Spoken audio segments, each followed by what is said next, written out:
Sup? I'll never forget the time me and my brother snuck out past our bedtimes to explore an allegedly haunted house down the block. What? Yes, I said bedtime, as I was only 10 and my brother Luke was only 12. When our parents said goodnight to us, I went to Luke's room and we took a couple hand-powered flashlights with us and hopped outside through the window. Luckily, his room was on the first floor. Those hand-powered flashlights worked by constantly pushing in a little trigger that would create light inside the lens. Right. They were noisy as hell, but they were convenient. Once we were outside, we just walked down the block, and in 2 minutes we were there. It was rumored by all the neighborhood kids and teens that the place was haunted. Everything about it was creepy. The older, more antique design of the house, the isolation from the rest of the houses, and the broken windows and rotting wood. The fuck is wrong with you people? Like, that's a genuine question. Like, what the fuck? You tell me something is haunted, you best believe I'm not going nowhere near that house. But you want to go past your fucking bedtime. You know what my bedtime is? Between 11 at night and at 1. Anytime after that or between there until 7 o'clock in the morning, I'm not like, nah. I'm not going nowhere. I'm staying my ass in the house unless, can't really think of nothing right now. I would be asleep. Me and Peanut. Peanut just came out of nowhere too. How you doing, Peanut? Okay, cool. You're not going nowhere, huh? It seemed perfect for a horror movie. We went around to the backyard. This was all my curious and confident brother's idea. The fuck? I was scared shitless. The door was locked, as expected. I felt a bit of relief, thinking we might just go home, but my brother made a shocking move next. He grabbed a plank of wood laying in the grass and began smashing the already chipped window. So now you make it. Eventually there was enough of an opening to unlock it and slide it up completely. Now you're making noise. Like, we hopped inside and began cranking those noisy-ass flashlights. Immediately after entering the house, we both picked up on the fact that it was like 90 degrees in there, which was odd as it was a September night in the mid-70s. Ass. There was no graffiti or anything anywhere. In fact, it was relatively empty besides a few pieces of furniture that were clearly not worth taking along. It seemed we were the first to enter the house, shockingly, or at least from the back. We went upstairs to the main floor from the little den area and continued cranking the flashlights. That's when we heard the slightest crack in the floorboards from right above us. We both jumped. I tugged for Luke to leave, but he told me the place is old as hell. It's just house noises. Fuck that. I stopped cranking the flashlight at this point, and I urged Luke to do the same, but he only called me stupid for suggesting something so ridiculous. Then there was another crack in the floorboards from above us. Somebody in that bitch. He began walking upstairs. I didn't want to go up there, but I was not about to stay down there alone. I followed behind him to the upstairs. There was a door that led to a room right above where we were standing. I begged him not to open it, but he must have just wanted to be the big, tough older brother. He began to reach for the doorknob while still cranking the noisy flashlight, but then he stopped. I was confused. I could see in the dark he was moving his ear up against the door, listening for something. Silence. Then, the most deafening, nightmare-inducing moment of my life. A single bang on the door from the other side sent my brother staggering into the wall in pain, covering his ear. We dropped the flashlights and ran straight out the back door and back home. We were so loud when we got back that our parents found us out. We told them what happened, but they naturally didn't care and grounded us both for a week. 2 nights later, I woke to the sound of something from outside my window and a glare of brightness sneaking in through my slightly opened blind. I sat up, and my heart sank when I realized it was the sound of the crank to my flashlight. I stood up and looked out the window, and that's when it stopped. There was nothing but complete blackness out there after that. I woke the next day barely remembering what happened, and I still hope today that that part was just a dream. Nah, you could have got your shit fucked up. Fucking bullshit. What the This fuck? is a story that happened to me recently. I was still in my first year of university, and I've only just made friends with a few other students. Albeit an old and notorious university for its ghostly figures and paranormal activity, the campus janitors and security were all too familiar with unusual reports.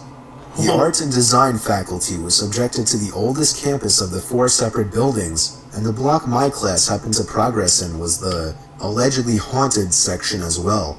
Wow. It was late in the afternoon, just before 5, and my friend needed to use the restroom. She asked me to accompany her, and I obliged, seeing it as an opportunity to rest my eyes from the strains of the projector. She rushed into one of the stalls, and I waited outside the bathroom. Okay.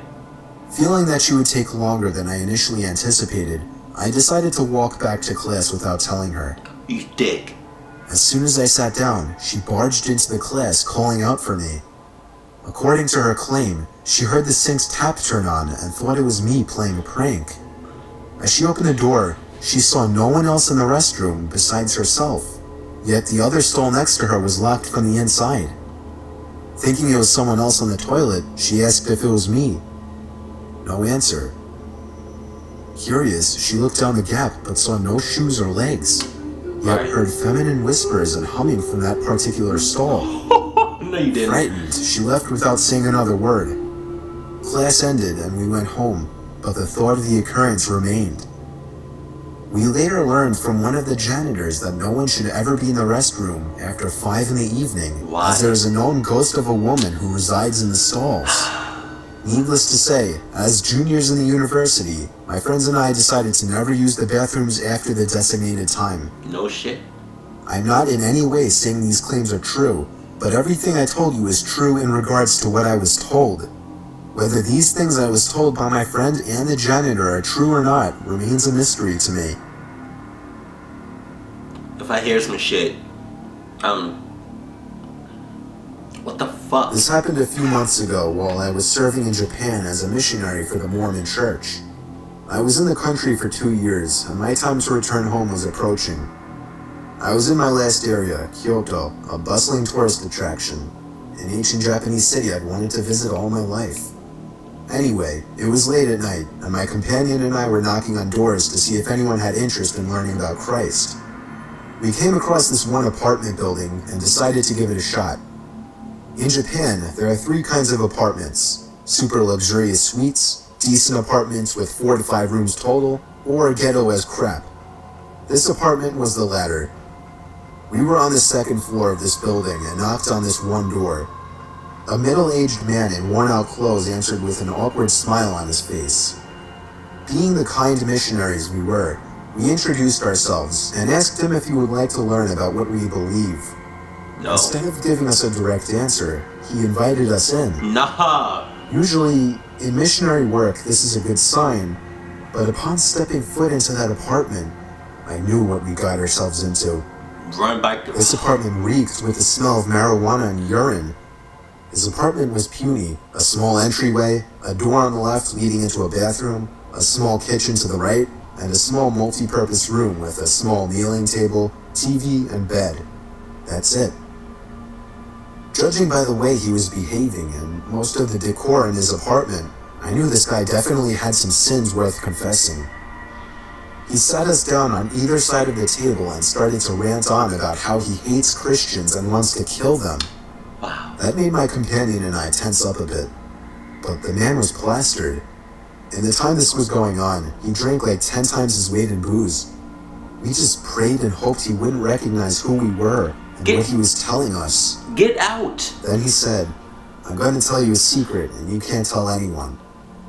He then pulled out from under his bed a box.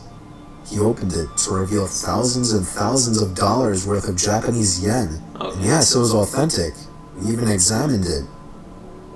This man was an illegal drug lord who worked with the Yakuza, the Japanese mafia group. We then realized that if this man knew what he just did and showed us, he would kill us for sure, or at least take us hostage. My companion and I feared for our lives and tried to come up with an excuse to get away. but he wouldn't let us go. He kept ranting on about irrelevant things and saying how Christianity was an evil cult of some kind. Y'all fucking bullshitting. Are you fucking serious? Like, really? Like, you fucked up by going into the man's house. Like, come on. You fucked up by going into the man's house that you don't know. Alright, now that you're in, you can't leave. He's not gonna let you leave. You best believe, if I was in your, first of all, if I was in your situation, I would not just be going to no random dude's or stranger's house, let alone inside. That's where you fucked up. But hey, if I was there, I would have either told you, stop, or that's it. Stop, come with me, and haul ass. That's it. But nah. You don't want to listen to fucking me. You want to do, see?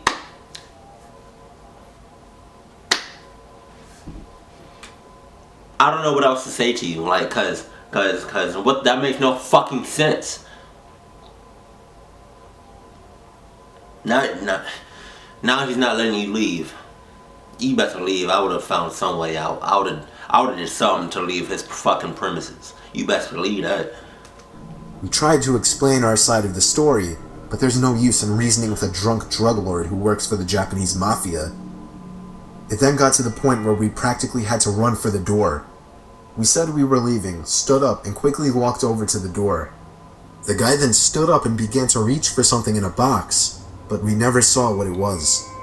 As soon as the door closed, we bolted home, faster than we ever had. The last thing we wanted was him sobering up to find out he had revealed his deepest, darkest secrets to 2 Christian missionaries from America. Had this man not been drunk, he probably would have killed us. For all we know, he was reaching for a gun as we were leaving.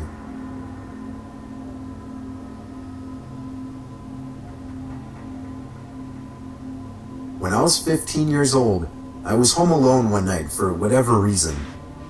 My bedroom was on the first floor, right next to the living room. It's a strange setup. I had the door shut and was playing video games when I heard a strange sound come out from in the living room. What? It took me a few moments to figure out that it was a tap on the window. I stepped through the dark living room and out the front door and checked the bushes by the window. Nobody was there. I went back to my room with the door open and resumed playing the game. 5 seconds later, another knock on the glass. This time I ran to the front door barefoot, ready to chase the pranksters. But again, no one was in the bushes. I'm not chasing nobody. No one was even in sight. I chose to just ignore it from here on out. On my way back to my room, there was another knock. I ran over to the window to try and catch them. There wasn't anyone outside, but I felt something right above the tip of my toes. I looked down and saw the dark shadow of a figure sitting down by the window. I think I was back in my room in a matter of 2 seconds with the door locked. I was hiding under my bed trying to call my dad. The knocking on the glass continued from outside. When I explained to my dad, he called me crazy for not calling the police, so he told me he would for me and to wait in my room with the door locked. I'd say about 5 minutes later, the knocking stopped, and 10 minutes later, the cops arrived. The figure was gone, but there were no signs of entry or exit, as all the doors were locked and all the windows shut. Still, we haven't seen or heard of anything since then, but it's still creepy as hell to think about. That was fucked up that your dad thought you was crazy. Like, bitch, if I tell you that there's something in the house, right, or you know, something outside the house, you better believe me. If you don't, that's your fucking ass. Because I'm not staying in this house. I'm not staying in this house no more if some paranormal shit happens. The point blank period. I'm gonna find somewhere else to live. Because the fact that you don't believe me, my own dad? What? Man, you gotta be. Oh, okay. Oh shit. But I can't, like. Thank God I have friends that have common sense, because if you tell any of my friends, right, to that shit is creepy, that's a creepy ass house, or that's a creepy ass building, right, and you tell him that, or them, some of my friends, you tell them to go check it out, they're not gonna check it out. They're not. You know why? It's all in here. Excuse me. Common sense. If you tell me, first of all, if you tell me to go check something fucking creepy out, on I don't care how creepy it is. I don't give a damn. If you tell me to go check something out, right, and I'm picking up some bad negative vibes, I'm sorry, I can't do it. There's no amount of money in the world that would allow me to go over there and check it out because I'm not a curious person when it comes to shit like that, So if any, I can't, your friends, if your friends be checking out creepy shit, tell them that they're fucking up to the max. Tell them Gator is telling y'all that y'all fucking up. Because if one of my friends ever came to me and be like, hey man, we gotta go check this creepy ass house, bruh, I'm cutting you off at the base. I'm sorry, I don't give a damn how long our relationship, how long we've been friends. We could have been friends either for 2 seconds or 2 decades. If we say some shit like that, I'm cutting you off completely. I'm sorry. I love you, but I can't. You bullshitting. You fucking up. That's a red flag. Sorry. But hey,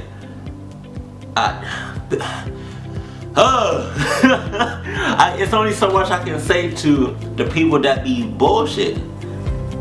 It's like you can't reason. It's like, oh man, I don't know what to say to you. I really don't. Fuck. But hey, keep cool, keep clashing. I love you. Stay happy, my family.